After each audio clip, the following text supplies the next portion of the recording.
Salut mec, aujourd'hui une nouvelle vidéo et nouveau débrief. Aujourd'hui, ce Real Madrid contre Chelsea, demi-finale aller de la Ligue des Champions, c'est parti.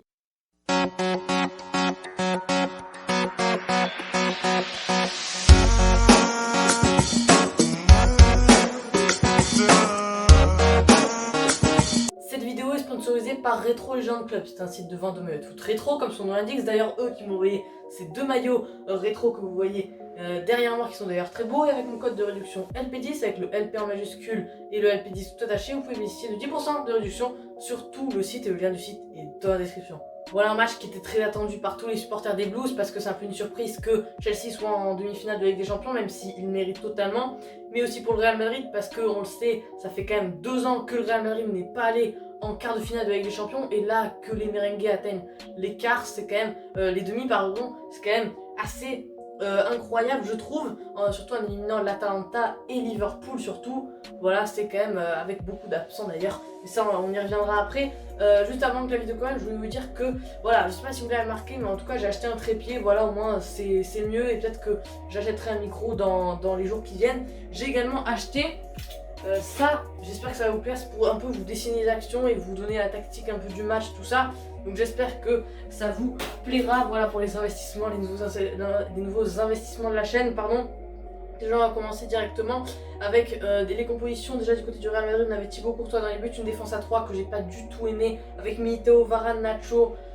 Clairement la première mi-temps c'était un désastre pour le Real Madrid, mais on y reviendra après encore dans le contenu du match. Carvajal au latéral droit, Marcelo au latéral gauche, un milieu qui était totalement apathique aujourd'hui, Modric, Casemiro, Kroos, on les a pas vus les trois. Et en buteur, on avait Benzema et Vinicius Junior qui étaient en fait des électrons libres dans l'attaque. Du côté de Chelsea, on avait également une défense à 3 avec tout d'abord Edouard Mendy dans les buts, Rudiger, Thiago Silva et Christensen en défense centrale, Azpilicueta en piston droit, Chilwell en piston gauche, Mount, Jorginho et Kanté pour les 3 milieux centraux, Pulisic et Werner en buteur, qui étaient eux aussi en fait des électrons libres.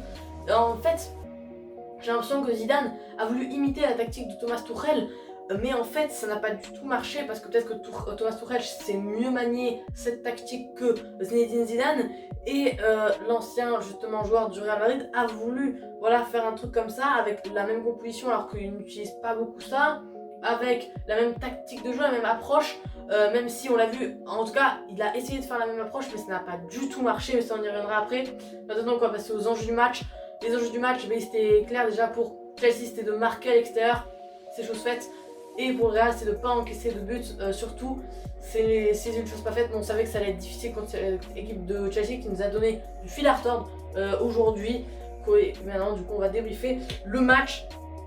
Déjà, les amis, dès les premières minutes, on a une erreur énorme de Edouard Mendy, je crois, avec Vinicius Junior qui récupère la balle et qui rate un peu. Casemiro ensuite qui fait une talonnade pour ressortir le jeu, mais il rate totalement cette talonnade. Et c'est là où ça va rentrer en place, et je vais vous montrer un peu l'action, ce qui s'est passé réellement donc dans cette première occasion finalement. Si j'arrive à enlever le bouchon, ce serait pas mal.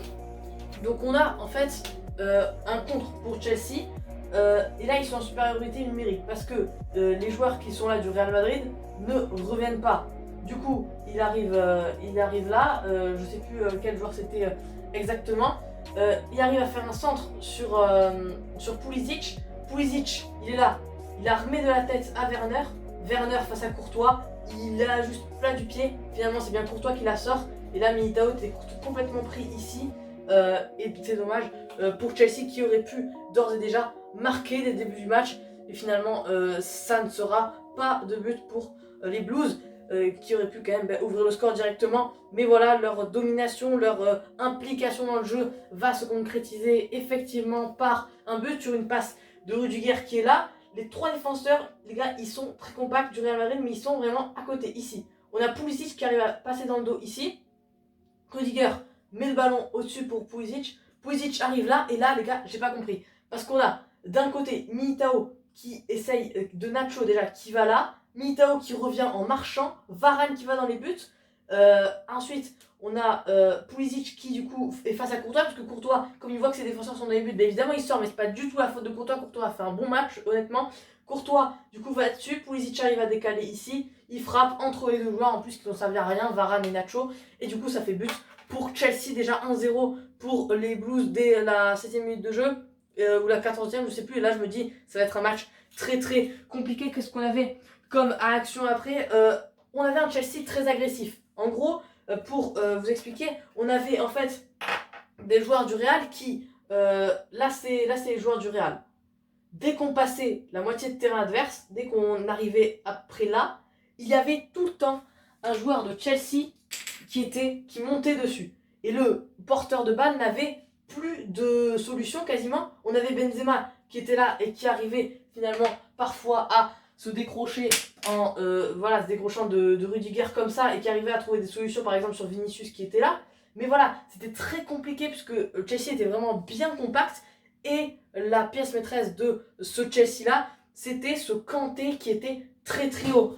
Et oui, Kanté qui était, il était là. Et même à un moment, on a eu une action incroyable où il y a 3 joueurs du Real Madrid qui sont dessus. C'est assez incroyable parce qu'on a 3 joueurs du Real Madrid. Et c'est ça, en fait, Zidane a adopté une tactique que je n'ai pas trop aimée. En fait, il a voulu jouer un peu à l'anglaise. Il y avait en gros Kanté qui était là. Et il y avait 2 voire 3 joueurs qui allaient sur le porteur de balle. Donc, si l'action ne mène pas, s'il n'arrive pas à récupérer le ballon, c'est très compliqué ensuite de l'arrêter. Et ce qui s'est passé plusieurs fois dans ce match, c'est pour ça que Chelsea s'est retrouvé plusieurs fois donc, en supériorité numérique, puisque Kanté est parfois arrivé donc, à passer ici, et après il a donné à Pulisic ou à Werner, tout ça. Donc voilà pour pardon les gars, j'ai eu peur. Pour ces précisions tactiques, en tout cas pour ce match.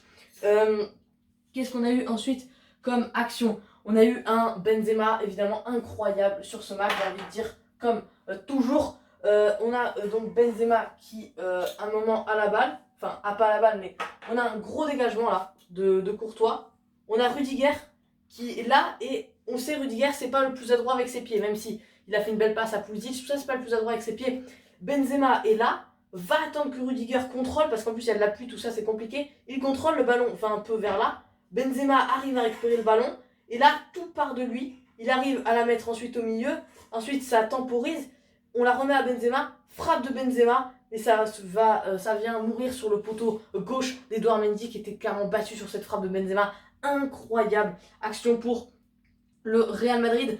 Et on avait ce manque de solution justement du Real Madrid quand ils étaient en attaque. C'est dû notamment à ce marquage individuel très grand et très agressif de Chelsea, qui était tout le temps sur un porteur, sur un joueur. Clairement, on avait les milieux qui étaient là, Casemiro, Kroos, Modric, qui n'ont pas du tout existé, puisqu'on avait toujours un joueur dessus, et Modric qui perdait souvent le ballon, qui n'avait pas la balle, Casemiro qui a fait son possible mais qui n'a rien pu faire, et Kroos qui, à cause de cette pluie et son manque de justesse technique, à cause justement des joueurs qui le gênaient, des blues qui le gênaient, ben, ils n'arrivaient pas vraiment à combiner, puisque voilà, la défense de Chelsea était très compacte, puisqu'ils ont l'habitude de jouer comme ça.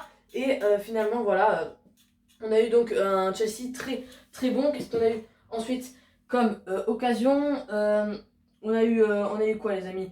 On a eu un moment, j'ai pas compris, on a eu Vinicius Junior qui a fait une faute, mais les gars, il n'y a pas de faute. Ok, il y a un excès d'engagement, non, il touche le ballon, je suis même pas sûr qu'il touche Mason Mount. Et finalement, l'arbitre siffle faute, et les commentateurs ont commencé à dire rouge, tout ça. Les gars, vous êtes tarés, il n'y avait même pas faute sur cette action. Et l'arbitre sort un jaune. Bon, bizarre, mais on va passer. Et à un moment, le Real Madrid va trouver enfin la solution sur un corner, donc qui va être tiré ici par Kroos, qui joue sur Modric. Et là, les gars, quand il joue sur Modric, je me dis non, fallait le tirer direct dans la boîte. Finalement, Modric, qui est là, arrive à trouver Marcelo, pardon. Il arrive à centrer un centre qui veut à la base mettre dans la boîte, qui finalement se retrouve excentré vers la droite. On a Casemiro qui est là, qui arrive à mettre la tête. Militao la touche, la dévie un peu. On a Benzema qui a contrôle de la poitrine, qui est ici. Et finalement, il la met dans les buts. Impossible de faire quelque chose pour Edouard Mendy. Et ça fait donc un partout. Le Real revient dans la partie. Encore heureux, j'ai envie de dire. Voilà, ils ont trouvé la faille au terme d'un coup de pied arrêté. C'était vraiment inespéré pour les joueurs du Real Madrid. Mais ça va leur faire du bien, puisque après, on a senti que le Real, quand même, était bien meilleur. Mais la dernière occasion, on va dire, la dernière grosse occasion de cette seconde période, c'était effectivement cette ressortie de Benzema encore, qui récupère ce ballon. Donc il est là, il récupère un ballon, il arrive à la mettre ici. On la remet à Kroos, qui Benzema d'ailleurs était déjà revenu là tellement il était rapide. Kroos qui profite du départ de Benzema ici pour finalement frapper, qui passe juste à côté du poteau gauche d'Edouard Mendy. Une première mi-temps honnêtement assez maîtrisée de la part de Chelsea, même si le Real est assez bien revenu après son but. Mais le Real doit faire mieux absolument en cette deuxième mi-temps, puisque cette première mi-temps est très compliquée et on a bien vu que la tactique de Zidane, pour une fois, n'a pas porté ses fruits. Et les amis, en seconde période, les gars, on va pas avoir beaucoup de vraies occasions franches. Le jeu s'est bien calmé, Chelsea s'est fatigué. Zidane a réussi à mettre une tactique en place pour s'adapter au jeu de Chelsea. On sait qu'il sait très bien faire ça. Malheureusement, en première mi-temps, c'était pas le cas. Il n'a pas réussi en fait à faire ça avant le match. Finalement, il a bien redressé ses troupes en seconde mi-temps. Il a vu un milieu, un Modric, un Casemiro, un Kroos bien meilleur en seconde mi-temps qu'en première. Et par contre, les gars, il y a eu une action qui aurait pu faire péno pour Chelsea. On a je sais plus quel joueur là qui est là de Chelsea qui fait une longue passe à Chilwell. Chilwell est là et enfin non, il est dans la surface les gars, et Carvajal, pour aucune raison, il se met un peu à le pousser, il tombe et les gars, au début je me dis c'est bon, il y a rien. Finalement les gars, je pense qu'il y avait penalty, honnêtement, en toute honnêteté, je pense qu'il y avait penalty pour Chelsea. Alors ok, l'arbitre a honnêtement, ils ont été plus pour Chelsea dans ce match que pour il a été plus pour Chelsea dans ce match que pour le Real, mais sur cette occasion, ça aurait pu faire péno pour les Blues. Et dans cette seconde mi-temps, on a vu beaucoup d'erreurs de Chelsea. Voilà, des Blues qui n'arrivaient pas vraiment à sortir de leur camp, qui essayaient de mettre le ballon là, mais comme j'ai dit, le milieu était vraiment bon. Kroos, Casemiro, Modric restaient là et ils coulissaient un peu entre si la balle allait là, ils allaient là, si la balle allait là, ils allaient là. Ils allaient aider le porteur de balle, ils allaient surtout aider Benzema. Du coup, ça laissait la place là-bas à Marcelo, Marcelo venait aussi aider un peu les milieux, mais plus excentré à gauche. Donc voilà, dans la demi-ligne gauche, du coup, c'était assez bon dans l'ensemble dans cette deuxième période du Real. Ils ont mieux réussi à stopper cette tactique de Chelsea, ce marquage individuel de Chelsea. En même temps, ils sont fatigués. On a vu même l'image de Azpilicueta qui a eu une crampe, tout ça. Voilà, dans l'ensemble, ce marquage individuel qu'on voyait au début de match de Chelsea qui était tous sur les joueurs du Real, mais c'était vraiment un sur un, vraiment du marquage individuel quoi. Ben là, on l'a vraiment pas trop vu dans cette seconde période, puisque les joueurs du Real arrivaient mieux à faire coulisser le ballon. Et Marcelo n'a pas été vraiment bon. Et pour en parler, on va passer au top et au flop.